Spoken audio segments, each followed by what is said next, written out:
Hello guys, আজকে চলে আসলাম হজরতপুর গরুর হাটে। আজকে থেকে আমাদের কুরবানির ফেস্ট 2026 শুরু করলাম। আজকে থেকে আমরা প্রত্যেক হাট ঘুরবো এবং প্রত্যেক শনিবারে হজরতপুরে আসবো এবং দেখব কী কী কালেকশন পাওয়া যায়।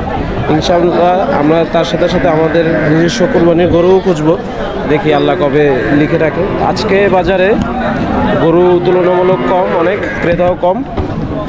কিছু কিছু এক্সক্লুসিভ গরু আছে, তেমন বেশি নাই। তার সাথে সাথে ক্রেতাও নাই, বেচা বিক্রিও কম। দেখি এখন দুপুর 2টা বাজে, এখন আমরা কিছু খাওয়া দাওয়া করবো। আসছি 12টার দিকে, এতক্ষণ ঘুরতেছি, প্রচণ্ড রোদ, অবস্থা খারাপ হয়ে গেছে। দেখি কিছু খাওয়া দাওয়া করে আপনাদের সাথে আবার অ্যাড হবো।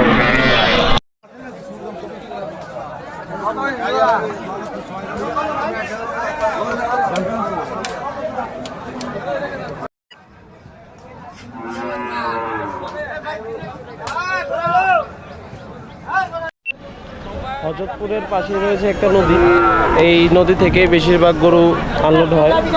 তো এই প্রচণ্ড গরমে নদী থেকেই তো ঝাঁপ দিতে মন চাচ্ছে, কিন্তু দুঃখের বিষয় হচ্ছে আমি সাঁতার পারি না। যদি গভীর বেশি হয় তাহলে তো ডুবে যেতে হবে। আমার মতো কে কে আপনারা সাঁতার কাটতে ইচ্ছা করে নদী দেখলে প্লিজ জানাবেন।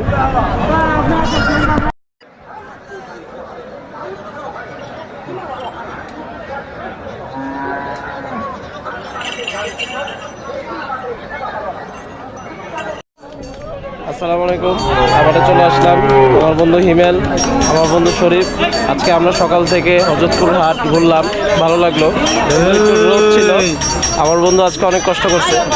আজকে এই গরু হয়তো আমার কিনা হয়ে যেত যদি আমার বন্ধু, আসলে জীবনে এরকম বন্ধু থাকা লাগে কিছু ক্ষেত্রে, কিছু দুঃসময়ে। আরও আপনি পানির মধ্যে চলে যাবেন এইসব বন্ধুর জন্য। আর আমার বন্ধু শরীফ, ও তো গরু পাগল। বাংলাদেশে যদি কয়েকজন গরু পাগল থাকে তার মধ্যে এলো একজন। সবাইকে সালাম দাও। আসসালামু আলাইকুম। আল্লাহ হাফেজ। আজকের সাথে এপিসোড শেষ করলাম।